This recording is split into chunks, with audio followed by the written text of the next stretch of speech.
Reinvention is an opportunity to reimagine what's possible for your future. I get juiced about it because I'm like, oh, it's your opportunity. This is kind of what you've been waiting for. You've been on a path that's diminished you, that on the outside looks good, but on the inside has been eating you alive. And now you've come to this point. Yo, Chris, man, what are you doing? What are you up to? I'm just helping people reinvent their lives. No big deal. Yeah, no big deal. Well, I'm going to join it. Cool. God bless, we're breaking these runs. Life too short to play on speed run. All right, Todd, welcome back to another very special fireside chat for reinvention.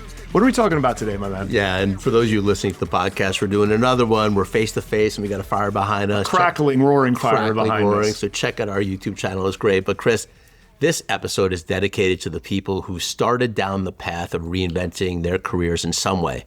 People who have taken their skills and begun mapping out some consulting or coaching work, or started exploring fractional opportunities, but who are still not 100% sure which future direction is the wisest, best move for them. And the idea for this episode came on the heels of a pretty juicy conversation in our community where one of our members put out his consulting shingle after getting laid off from a pretty damn successful 25-year career in medical device design, but then started getting hit up on LinkedIn for a variety of opportunities. And he's now finding himself a bit confused about what to do. Should he explore these opportunities? Is he all of a sudden interviewing again? What's the relationship between his new consulting offer and these emerging opportunities? And how can he make sure that he doesn't end up in a situation where he's burned out or let go within 12 months? Okay, so Chris, today's episode, in my opinion, is where the rubber meets the road for many reinventors. Situations get confusing when you're exploring new terrain, especially when you haven't had much experience in these new waters. So our goal with this episode is to provide you with a clear framework for how to assess all the opportunities that are emerging in your career right now, even unexpected opportunities, so that you can make really smart decisions to hit success and fulfillment faster. Chris, man, what do you think? This is a big one.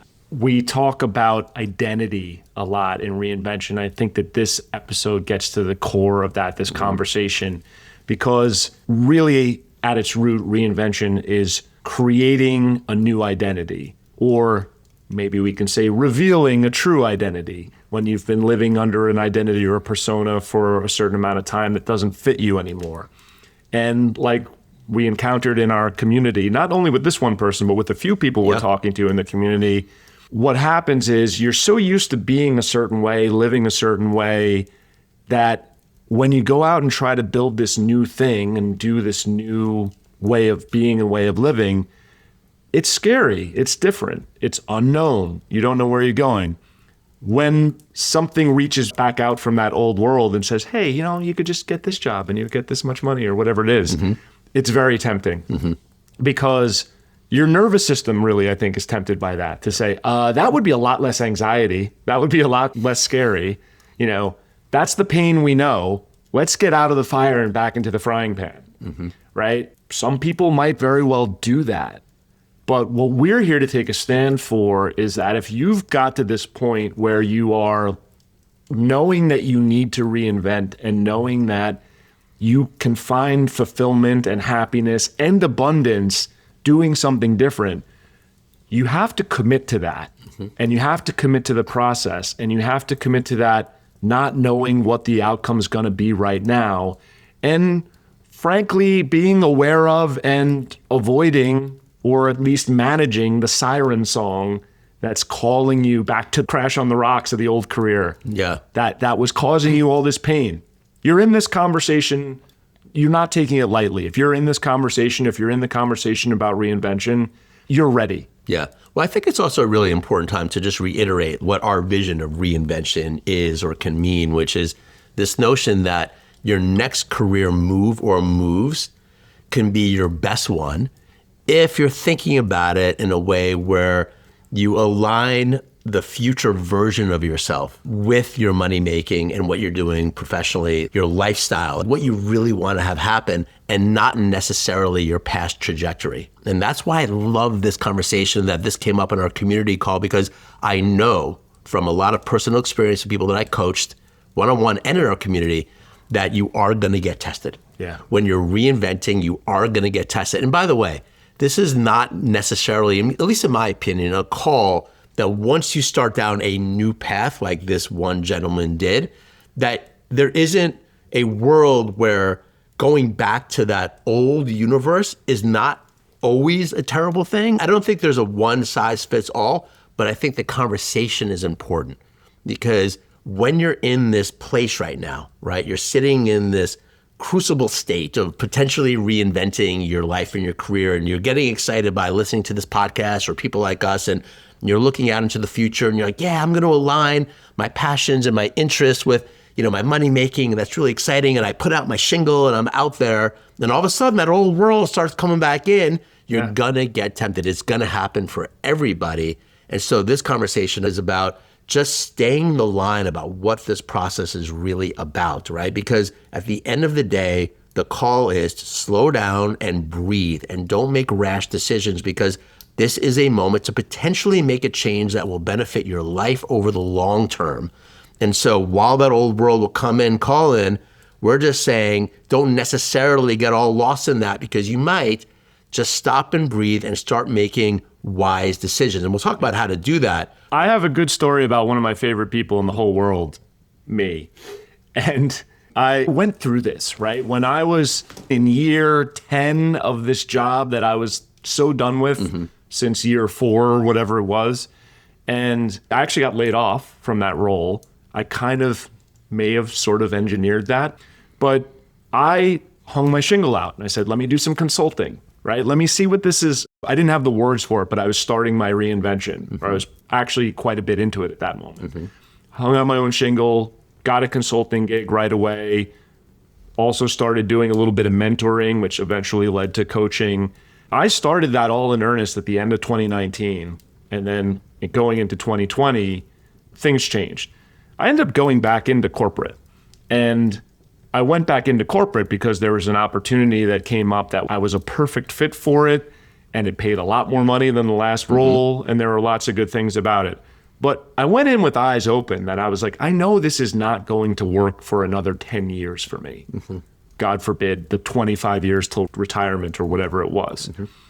But this is good when we talk about people who are at this moment in reinvention, to realize it's not one and done necessarily. It's not like, oh, flip a switch, now I'm gonna just create this whole new career and this whole new life, and I can never go back or I can never recombine it. There's so many different patterns and versions of this that you can do, where you can say, hey, I'm gonna shift to part-time and do a little bit of side consulting, or I'm gonna completely just hang my shingle and only go down that road. Like there's a million different iterations or a million different versions of it that could And that's exist. where it gets confusing too, right? It reminds me of, like, I love Seinfeld, right? And he has a line in Seinfeld where he's like, breaking up with someone isn't just you break up with them, it's like knocking over a soda machine. You got to push it several times, and eventually there's enough momentum where you go like that, right? And it's true in a lot of ways when you're talking about changing anything in life, and especially when you're in a position where you've had a career for a long time and now you're looking at reinventing, and there's a lot of fear around that. And even when you get to a place where this gentleman has gotten to, which is a pretty high level of clarity, that his best version of his life going forward is to have his own consulting and fractional work. And he built a website, and he has a couple of other projects that really juice him up that he's not sure about how it's going to make money, but he's building those. So he's smart, right? He's in this place where, all right, he's built out a shingle, and he can make some money doing that, or theoretically he can, like you did. And then he's got a couple passion projects that he's like kind of going to tend the flame. And obviously the hope is that some of those take off, and all of a sudden he's living this incredible holy grail lifestyle where he's like doing what he's really here to do, and it's making great money, and he's feeling really great around that. And then the old world comes in, and it starts saying, hey, I got this job for you, and here's what the salary will be, right? And he got on the call, and it was interesting how juicy it was for everybody, because everyone felt like, yeah, this is a moment in time to slow down and breathe. And I think what you're pointing to is this is the time to tactically start understanding how you can explore your reinvention in a way that works for you and not make rash decisions based on what your old identity will feel comfortable with. That's the important thing. When we're talking about reinvention, we're talking about creating a new line of work, a new way of being in the world, one that has a lot of excitement and potential fulfillment associated with it, let's stay there. Yeah. Let's not get lost in our old self that needs that security necessarily. I mean, you may go back to It depends. It depends on your situation, Yeah. right? I'm thinking of people on our call when we talked about this, and I know there's one or two who have that feeling of, hey, if the old identity came a-calling, it might be the best thing for me to go grab that. Right. Right? And a lot of times this is driven by the financial reality of the situation or where somebody is. The hope for me, and what I think ultimately will be best for people in that mode, is that maybe it does make sense to go back. I went back in for a couple of years, but to go in eyes wide open and to stay open to the possibility of what's out there, and maybe to do similar to what I did, which is keep that work alive as a side hustle and keep exploring that. Yeah, I did. I did some coaching around the side. I mean, I did some volunteer mentoring that I did originally. Some of that turned into some paid coaching and consulting, right? So I kept it alive a little bit on the side. More important than even the work that was being done there, it was the concept. It was the dream didn't die because I said, well, I tried this for a little bit and then actually I'm going to hop back in. I think the thing is that it is circumstantial for different people that are at different phases. But at the point we're trying to get at is to be conscious and proactive in the way that you address it. And aware of that you can get pulled back in, and to say, we talk about creating like boundaries, to say, well, maybe my boundary is I'm not going to go back for a full-time job. Well, here's what's interesting about it, right? So Chris and I, we think we're these great coaches and we're running this community. Meanwhile, when this person was sharing the situation, another member came in and gave the best coaching, right? Well, And she was like teaching this point. Because the question that he had was, am I all of a sudden interviewing again? And he felt weird about it because he had built up his coaching He had just committed to building this stuff. He has this thing, and now he's on an interview, Yeah. but he's got this thing and he's trying to understand, well, am I trying to like sell this guy my coaching service, or are they trying to hire me? And so one of our other members, who's just a little bit further along in the reinvention process, said, you have the power. You have complete autonomy right now to create the situation that you want. He's like, well, what do you mean? He's like, well, let's say that this company that's interesting to you, because one of the opportunities that came to him on LinkedIn was interesting to him. Right. He was actually somewhat excited about it in a way, which is good. It doesn't mean that you just cut yourself off from the world and I'm going to build my thing. That's not what we're talking about here. Our whole pitch is to remain open-minded and flexible, but it's how you have the conversation that was confusing to him. And she said, look, instead of he's interviewing you, think about it that you're interviewing him. And he just had this light bulb come on. It's like, I can do that? It's like, yes, you can do that. So he's liking what your resume says on LinkedIn and thinks that you're somebody of value that can help this new startup. But you're also in a position where you could say, this is what I am available for. This is what I would be available for, and be clear about what that is. And then she went ahead and gave her example. I get hit up all the time for people that want me on their projects or businesses. She was a VP of engineering, I think, or had a product for a big tech company.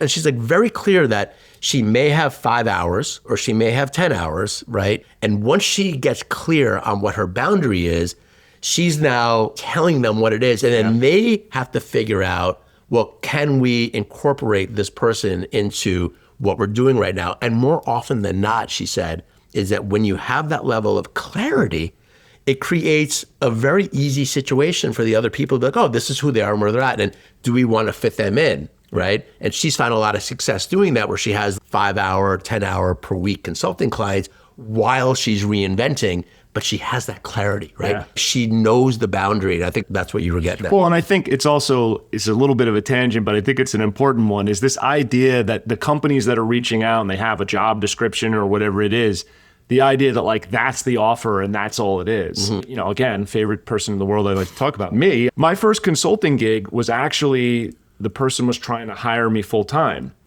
That just wasn't going to work, like the structure of it, and I didn't want to do the job.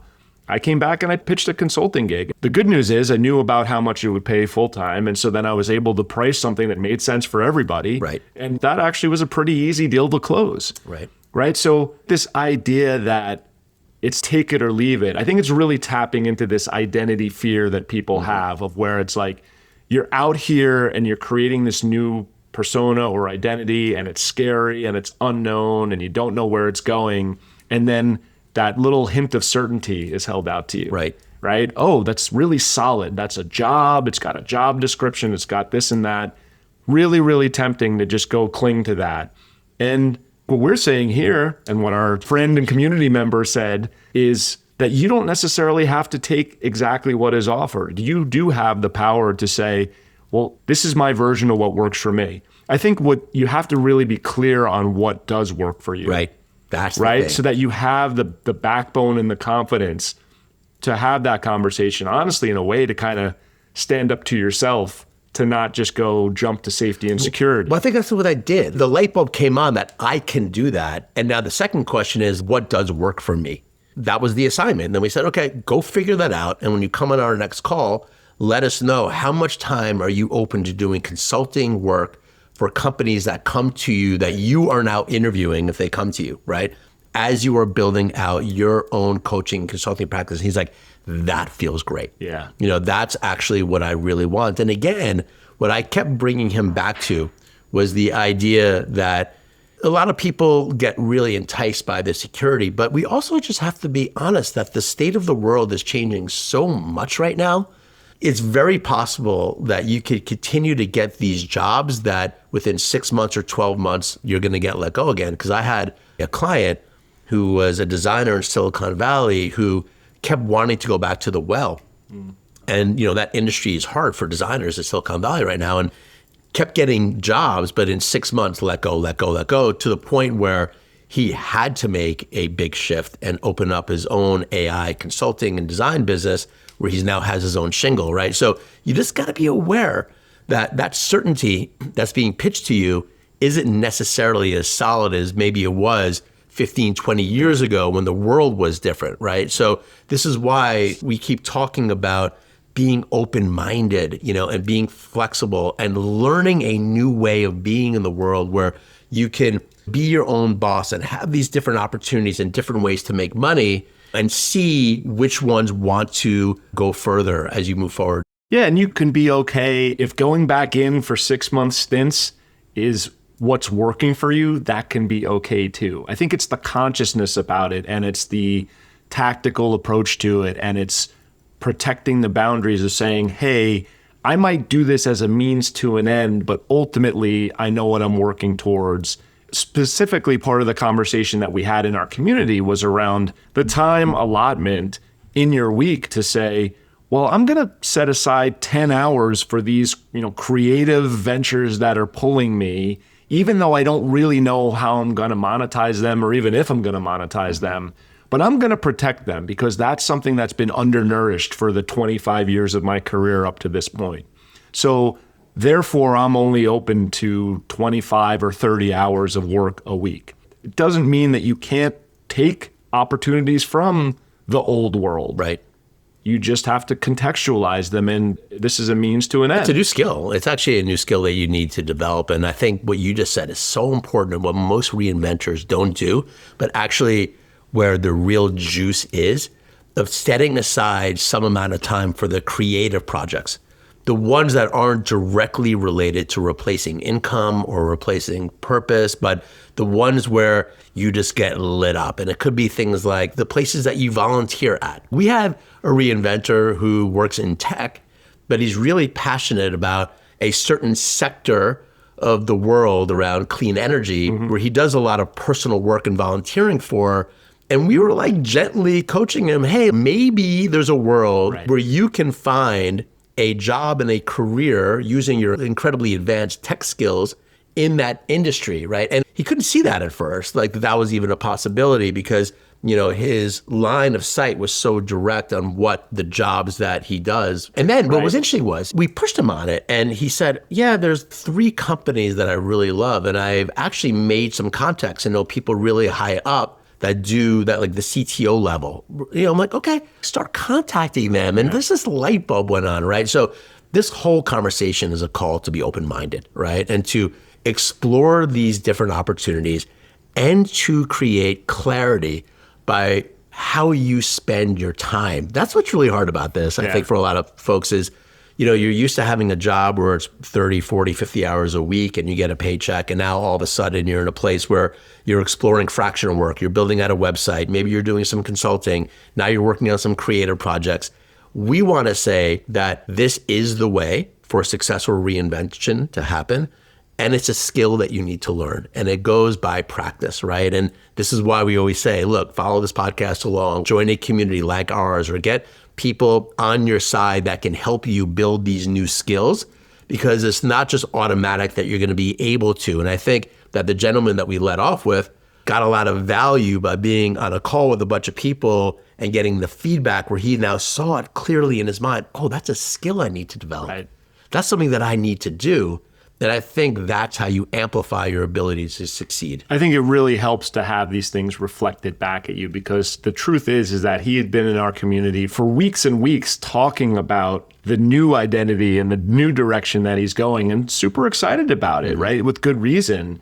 So then when this sort of siren song comes up, he's like, oh, should I go back? Honestly, Todd, let's be honest. We are great coaches. But but having this person in the community another person in the community say to him, kind of reflect back at him, the possibility that he could manage this in a different way and still honor where he's going. It's really powerful to kind of not have the coaches say it. We're saying this, and I think it's helpful to have the community around you that they're in it too, right? To support you, and also to have seen, in this case, 10 or 12 times, this guy's been talking about where he wants to go and the direction he wants to move. Exactly. And it's like, just sometimes you need to be reminded, hey, you're doing a thing here. You're committed to this thing. You don't really know how it's going to turn out, but you're pretty deeply committed to it. And you know what's funny about this particular person, and this is going to resonate, I know, for a lot of people, because we talk a lot about get clarity, get that North Star, get that vision, get excited, right? Like, reinvention is an opportunity to reimagine what's possible for your future. That includes your money making, includes your career. Like, I get juiced about it because I'm like, oh, it's your opportunity. This is kind of what you've been waiting for. You've been on a path that's diminished you. You've been on a path that on the outside looks good, but on the inside has been eating you alive. And now you've come to this point and you can say, all right, what can I do in the future? And for this gentleman, it was really hard for him to get that vision. Right. It took him a year. I mean, like, it really took him a long time. And he would fight me because he was a one-on-one client, and he would like, I don't have a vision. I don't know. He was like been very adamant, at the harder end of the spectrum, because most people can create that vision if they're prompted. But for him, it was really hard to envision an exciting life that had money and all this. But he got there. Okay. He got there. And then he created a couple of artifacts in the world, the website for his consulting, another thing for his passion project, and a third thing. He was like, I see it. And then all of a sudden, that old world came calling in, and it literally like got him out of that state. It's like fascinating how he was taken out of it and then kind of had to come in like, what do I do? What do I do now, right? And so what I reminded him at the end of that call was, what's your vision? Like, let's go back to the idea that we always say, life is short. You might as well create one that is worthy, where there's no regret at the end of the day. What is your path with that in mind, with that clarity in mind, right? And I think that's what brought him back to a very sober and clear set of decisions that he needs to do. I think it's actually a good experience in a way to have gone through all this work to figure out to get the clarity of vision and to what he's working towards. And then sort of just when he's starting to actualize it, the hydra that is LinkedIn like wheels up and comes and grabs him back. It's a good test, right? You're going to be tested throughout reinvention, right? A little bit of a test of how committed are you to this?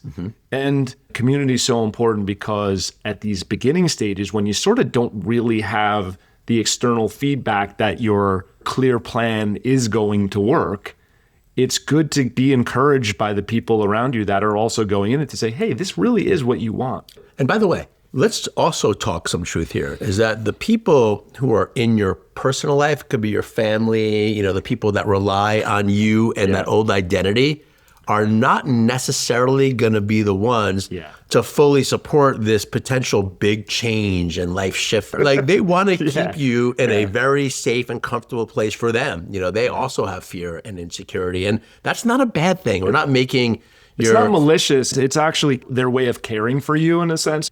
We've talked about this in earlier episodes. They're not familiar with what you're doing and where you're going, and they're concerned for you in many cases because they're like, what is this person doing? And they also don't know what your real internal state is like, right? They don't know most likely how bad it is, or maybe they do, I don't know, but they're concerned, but they don't know the truth, right? So when you're reinventing, it's tricky because, a lot of the people that you talk to most of the day, you're not comfortable really sharing. And that's why finding other people that are in the same boat, is so nourishing because they can give you feedback and recommendations about what to do that is very relevant because they're going through it or have gone through where you're at right now. That's a great point. I'm so glad you brought that up because, again, this is something we've talked about, but it's like the people who are closest to you, they love you. That doesn't change, but they're going to have trouble understanding this phase of your life, right? And we have a whole other conversation we can have around communication and how you communicate to these people.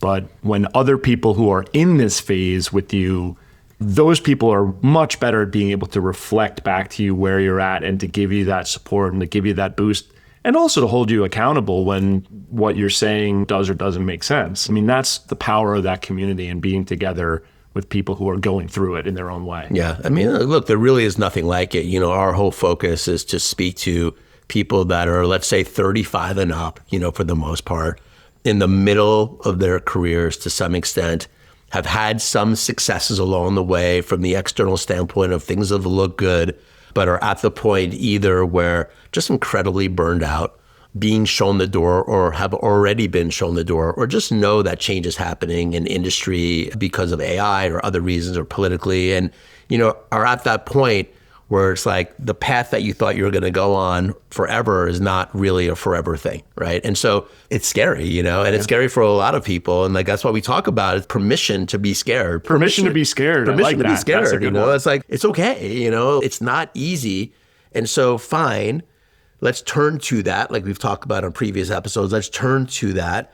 And now let's start to make wise decisions. And when going in that the old world is just going to come at you, all right, that's good because now that's going to happen. And it's also with permission, you can go back into that old world like you did, right? Like you can totally go back in. There's nothing wrong with it, but your awareness is raised and you're still doing some other things because now whatever you choose to do right now is not a forever thing.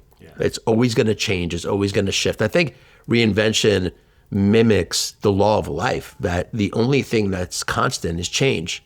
And I think what we're battling against is this cultural addiction to certainty, which is completely unrealistic. Yeah. And so now we're in a moment where we have to deal with that. And we just want to help, right? Like we want to help people through the process. It's a human thing. It's not a career thing. Right. 100%.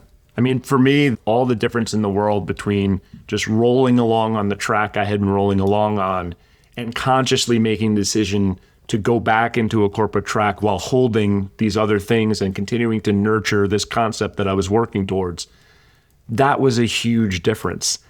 On paper and from the outside, it just looked like Chris had one job and then Chris had another job that looked kind of mostly exactly the same. But it wasn't. Internally, it was completely different. Interesting. And that's that consciousness that you're talking about, that awareness of saying, oh, I'm doing this for a reason and it's part of a bigger picture. Right. And I'm doing it with some perspective and awareness that this isn't going to be the next 20 years. It's an evolution of your thinking, right? And look, we also don't say it enough, but I want to say it right now, like successfully fully reinventing your career, which is what you did. And you're sitting here doing this podcast, coaching a lot of people, very different than VP of procurement or whatever whatever it is. I still don't understand what you did. I can't explain it. It's so boring. I tried to explain it to Todd. He fell asleep. It's like that Chandler Bing thing from Friends. I do something in an office. He was working in an office. I mean, I never really did. So exactly. like he did something like that. But it is possible. And there is a line of a future where you can be like Chris and others like him, where you do find this thing that you love and you're passionate about. And then you're going to find other people that could be business partners like me, or collaborators and a whole community of people that are doing that. And you can make really good money, even better than before, doing this new thing. Like we temper that down a little bit sometimes when we're having these conversations because I think we want to make whatever's happening okay.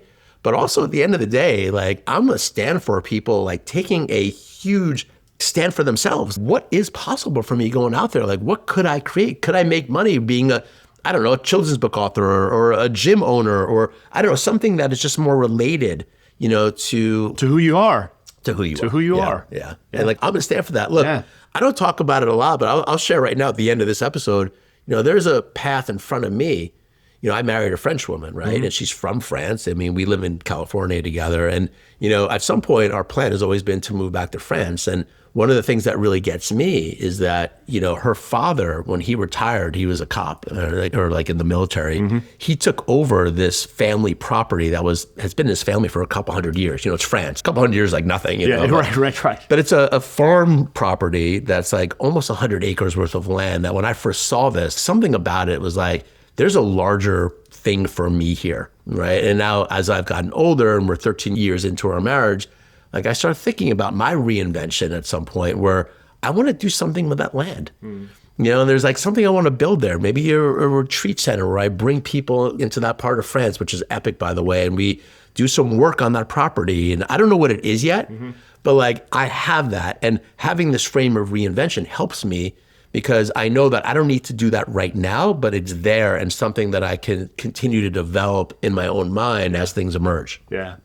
I love that concept because it just makes me think of there's so many people who are doing desk work that would appeal to do some physical activity and that's what I want to do. Physical We're going to go work out there, man. We're going to go out there at summer camp. You come out, you do some work. We go for a nice coffee in these little ancient towns, cobblestone streets, I mean, it's 3 hours from Barcelona. I mean, there's a lot that you could do down there. There's a lot to see down there. Like, I have a vision. I get excited about it. You see that excitement is reinvention. And like, it doesn't mean I'm doing that now. Holding that vision while doing different things in the meantime. That is what this is about, is being able to kind of add those layers to the possibility of your future life. Life is short. Can I envision a life where that actually happens? Like, that's a good one for me, you know, and also helping people reinvent along the way. And it's almost like part of the thing, like that is reinvention, I mean, I just love the word. I say it like crazy, but man, this is so juicy. Just to kind of cap this episode off, the old world is going to come calling, no matter what you're doing in your reinvention. Know that going in. It's totally okay. It's totally okay to go back to the old world. It's totally okay to continue down new pathways. And our recommendation is to stay in the middle, right? Is to just have your awareness raised so that way you're constantly making good decisions about what you're doing. Conscious decisions, aware decisions. Like, this is the time not to be rash and like go back to that old job or like just fully go into that new thing necessarily. Reinvention, there's moments when you know what to do, right? There's moments when you get that, oh, I know I need to do that, go back or move forward. But bide your time. This is a moment to be mindful, to breathe, to get support, to hear others that are doing in this process, and you'll know when it's time to make a very clear decision along the way. 100%. None of this. I think that's great. I think that's exactly right. I love being here with you as always. This is always really juicy. And just continue to follow us along, subscribe to the podcast, and we can't wait to do more. There's no fear in my chain.